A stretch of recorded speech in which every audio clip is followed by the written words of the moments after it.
$100 per stick. Yes, one stick.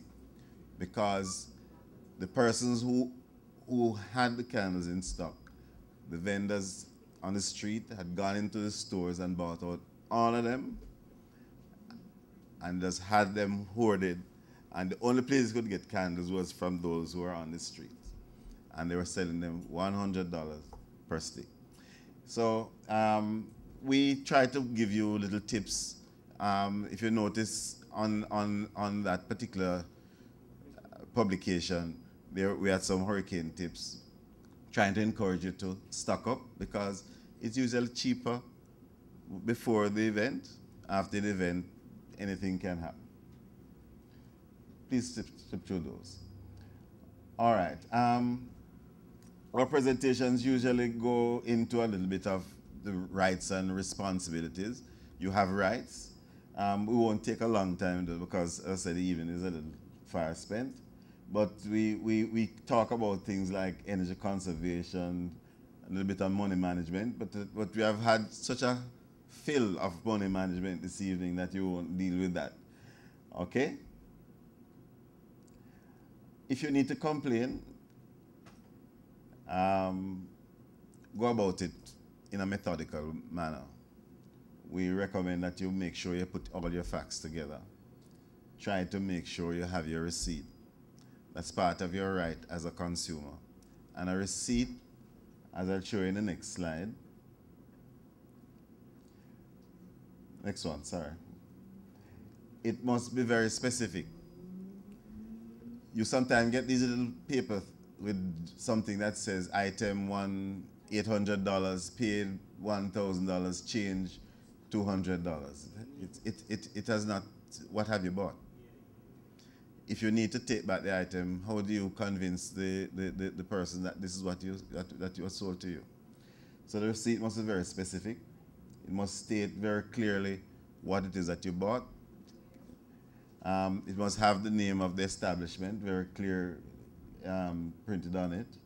And if there are any additional fees that might be required, for example, if you need to have the item assembled and there's a cost, or if it needs to be transported to your location, then those information should also be placed on the receipt. And if the person that you're interested enough, I was at a presentation and one of my colleagues came up with the innovative idea that if you go into a store and they tell you you don't have a receipt, just take out your own.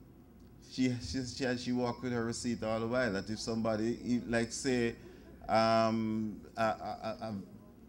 vendor, or let's say a workman, because you have a lot of people who they are masons and they are carpenters or they're builders, and they take your money, no receipt. Take out your receipt book and let them write the receipt, or you write it for them, let them sign it. What's important is that you must not part with your hard-earned money and not have some proof as to how or the reasons why you parted with it. We've spoken about the pension plan and the non-taxable feature of it, but we are now looking at the H.E.L.P. and your opportunity when you would have passed on not to have left a debt to your loved ones in terms of your final care expenses. And funerals today are quite expensive. The average funeral costs anywhere between $250,000, I'm talking basic, to $300,000. When we look at the simple cost of coffins and plots, they can run a large sum. The autopsies, if you need any special diagnosis done in terms of cause of death. There are so many things, and the time that you have your loved ones in the morgue. And when we would have passed, having our loved ones burdened with our final care expenses, we're saying we have this family indemnity plan, which is available through us as a result of a product coming from the Mutual Insurance Society, and we have benefits. I just want you to look there at that benefit, which you can get after 48 hours of presenting the proof of death, which is with the death certificate. Plan A, you make a contribution of $422.40 per month, and there's an individual benefit upon death of $80,000 to your loved ones. And this is for members of your immediate family. 6 members of your immediate family. And so this is absolutely amazing that you pay 1 premium and you cover 6 persons. There's nowhere else that you can do that outside of the credit union movement, because you'd have to pay, when you go to the insurance companies, individual premiums for the individual persons that you're covering. Plan B, a premium of $633.60, individual benefit of $120,000. Plan C, premium of $792, individual benefit again of $150,000.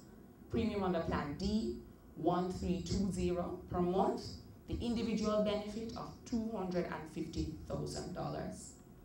The last plan, and they did that out of demand, and I think they did it in 2008, the premium monthly contribution of $2,112 and an individual benefit of $400,000, which certainly goes a far way in taking care of all the final care needs once we have passed.